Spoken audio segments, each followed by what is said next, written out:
November 20th, 2025, episode 614. This is episode 614. Let's go. Of course, I have a few things to share with you guys.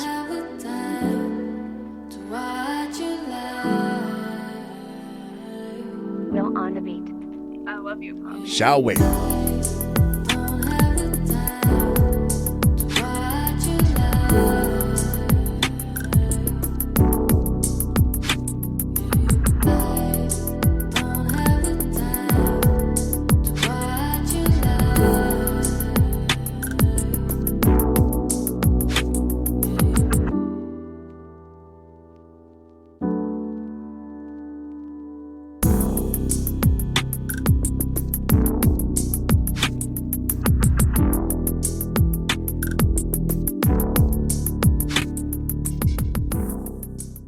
Florida woman charged after smashing through bedroom window to batter boyfriend. Whatever happened to talking? Well, damn, did she go through the window head first? Sweetie, breaking into a man's crib when he clearly doesn't want you there only confirms to him why he shouldn't be with you in the first place. You're bad dope. Then you're going to try to accuse him of cheating in order to justify burglarizing his home like some weird type of girl map. All I can see are those jaundiced eyes staring back at him through the window, or where a window once was. Those beady yellow eyes shining back at him in the middle of that Florida evening. He probably thought she was an alligator. A domestic dispute over an uninvited visit and allegations of infidelity ended in felony charges for a Leesburg woman on November 16th after authorities say she forced her way into a residence through a bedroom window. Now, you could have easily came through the front door, the back door, or the chimney. If he was cheating, it wouldn't change anything. The only thing that changes now is you're facing some serious charges. Gwendolyn Sherelle Goldwire, 36, was arrested and charged with burglary with battery, domestic, following an altercation at her boyfriend's home. I don't think that's your boyfriend anymore. You might want to find a new window to stick your head through. According to the arrest affidavit, Lake County deputies arrived at the undisclosed residence around 6 p.m. to find Goldwire and her boyfriend of 2 years arguing in the front yard. 2 years. She looks tired, so I know he looks damn tired. She probably ran him ragged for 2 years. While Goldwire claimed she lived at the property and had forced the window open to retrieve her mail and belongings, deputies determined she was not a current resident. I know those cops were like, that's an easy lie. If you lived there, you wouldn't have to break in. You'd have a key, or at least he'd let you in. And it's clear he doesn't want to deal with you anymore. He doesn't want to argue or engage with you. And some women hate that. You know, you can cram a lot of bad memories inside of a 2-year relationship. It's not like a job where you clock in, clock out, you get your regular days off and PTO. We're talking 730 days straight, 731 with a leap year, 24 hours a day, and each day brings an opportunity to unlock a new misery. The conflict reportedly began over the boyfriend's male friend, one of his buddies, one of his homeboys. Goldwire told deputies she confronted her boyfriend because she disapproved of the friend being there, citing allegations of sexual relations between the two men. Accounts of the physical altercation differed sharply. Goldwire admitted to pushing in the window, but claimed that once inside, her boyfriend grabbed her by the hair, slammed her into a table. He thought she was an intruder, and she is technically, and dragged her outside.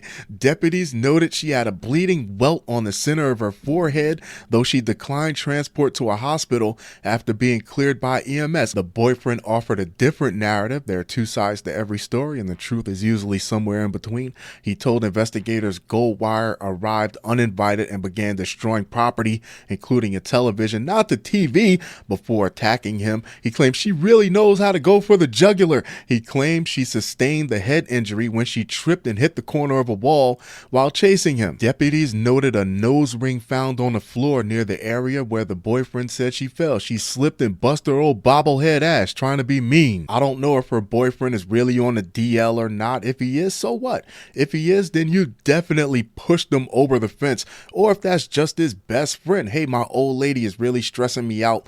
I'm going to order a couple pizzas. If you bring some beers, we can watch the game. This is how men heal when going through these type of situations. And it's not uncommon for a woman to attack a man's sexuality when that man just doesn't want to be bothered with her anymore. The victim stated he initially locked Goldwire out after she became violent, so he clearly doesn't want to engage in whatever confrontation she's trying to bait him into, at which point she allegedly smashed the bedroom window to re-enter and continue the attack. Oh no, we're going to have this conversation. A witness at the scene corroborated the boyfriend's account, stating he saw Goldwire hitting the victim and destroying items while the boyfriend only attempted to restrain her. Physical evidence at the scene included a window pushed out of his frame, a broken TV sitting outside, and personal items scattered throughout the home. The boyfriend sustained scratches on his neck and a laceration to his lip. Goldwire was booked into the Lake County Jail and subsequently released after posting a $15,000 bond. Of course, I love to hear your thoughts on this. I love to hear your opinions on this. She probably got stuck halfway through the window, looked over and said, hey, you're just going to sit there and laugh at me? You're not going to help me through this window? You're going to make me break all the way in, sitting there drinking E&J with your boyfriend, and then come the allegations.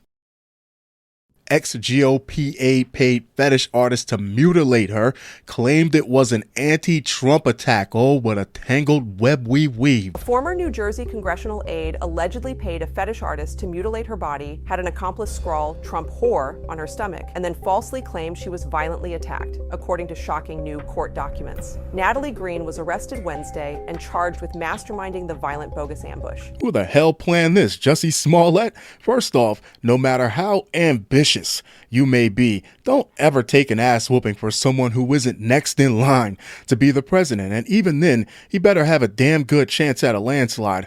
Frank Underwood had Doug Stamper doing some really wild, some real shady things, but never once did Frank ask Doug to take an ass kicking for him to help him further his agenda. I mean, whatever happened to an extramarital affair and a little blackmail money? What, that's not in style anymore? A former New Jersey GOP aide allegedly paid a fetish artist to mutilate her body. When I first saw the pictures off the top, I initially thought that it was a great makeup job, but no, these are real cuts. Had an accomplice scrawl "Trump whore" on her stomach and then falsely claimed she was violently attacked in what federal prosecutors said was a staged political stunt, according to shocking new court documents. Natalie Green, 26, perfect age for manipulation and coercion, was arrested Wednesday and charged with masterminding the violent bogus ambush at Egg Harbor Township Nature Reserve on the night of July 23rd. That was a Wednesday. The U.S. Attorney's Office for the District of New Jersey announced. Now, you would be the mastermind because the person who actually put you up to it would never own up to it. You never see who's pulling the strings behind the curtain. Prosecutors said the accused fraudster claimed 3 gun-wielding men approached her and a friend on the trail around 10:36 p.m. before threatening to shoot her and striking her in the head. So these 3 men approach you late at night and they don't want your purse, they don't want your phone, they don't want any money, they just want to scribble Trump slander on your tummy. The suspect said the fictitious attackers then hogtied her with black zip ties, held her down while slashing her face and body. Now, she's a good-looking woman. You would have thought just a measure of vanity would have come to the surface in the sense of self-preservation before she decided to get herself all sliced up and etch political slurs onto her stomach and back because of her job. Because of her job, she's a glorified secretary to a congressman that's not even House Speaker. The attackers would have been doing themselves a disservice if this was real, the complaint said. We are really living in a wild era where people are constantly searching for that victim card because they know that'll get the ear of the people. Now, that only tells me that there are some great people out there who are genuinely concerned. They want to be informed, they want to listen, and they want to help. But that also opens the door for people like her to fabricate these scenarios, to weaponize these situations. situations, to manipulate your attention, not to bring awareness to a particular injustice, but it's going to be, hey, listen to me, look at me, my 15 minutes, my 15 minutes. Green, a Rutgers law student, not my hometown's university. Come on, man. Worked for U.S. Rep. Jeff Van Drew. How many of you think Jeff Van Drew put her up to this foolishness? New Jersey Globe reported on the day of the alleged staged attack, Green's accomplice frantically called police, claiming she had been singled out by name and violently assaulted, according to the complaint. What did they call her? Coffee lady? Fax lady? Officers found the accused con artist in a wooded area just off the trail, hands and feet bound together, her shirt pulled over her head, and the words "Trump whore" and "Van Drew is a racist. See other side for other racist comments" scribbled in black marker on her horrifically scarred body as she screamed that one of her attackers had a gun. Trump whore is a little too generic. I'm sure that's being used all over the place nowadays. What, did Van Drew whore take up too much space on your stomach?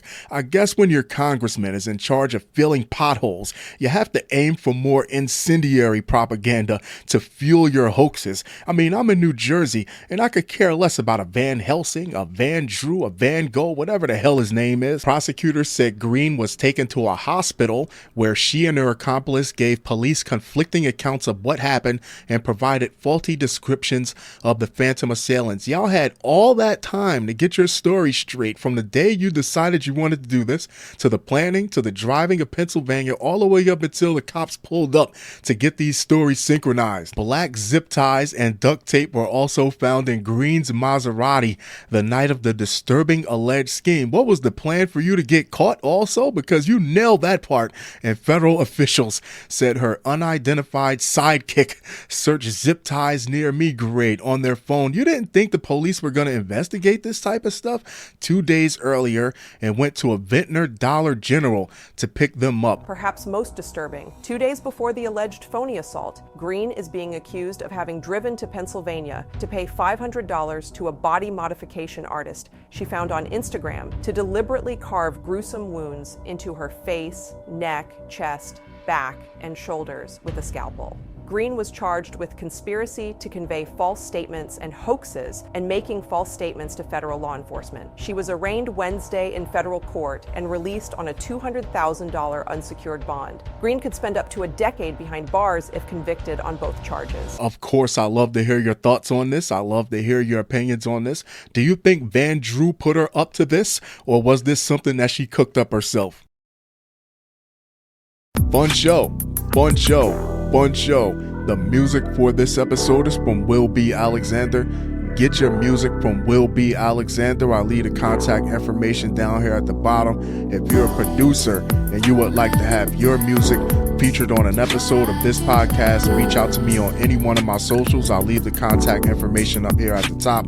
Don't forget to follow me on all my socials. Find me wherever you listen to your favorite podcast, wherever you watch your favorite podcast. I am there. That being said, I'm going to wrap this one up, but I'll be sure to talk to you guys very, very soon. Jusqu'à la prochaine. Bye.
Well, damn, did she run through his window head first? Sweetie, breaking into a man's crib when he clearly doesn't want you there only confirms to him why he shouldn't be with you in the first place. You're bad dope. Then you're going to try to accuse him of cheating in order to justify burglarizing his home in some weird type of girl math. All I can see are those jaundiced eyes staring at him through the window, or where a window once was. Those beady yellow eyes shining back at him in the middle of that Florida evening. He probably thought she was an alligator.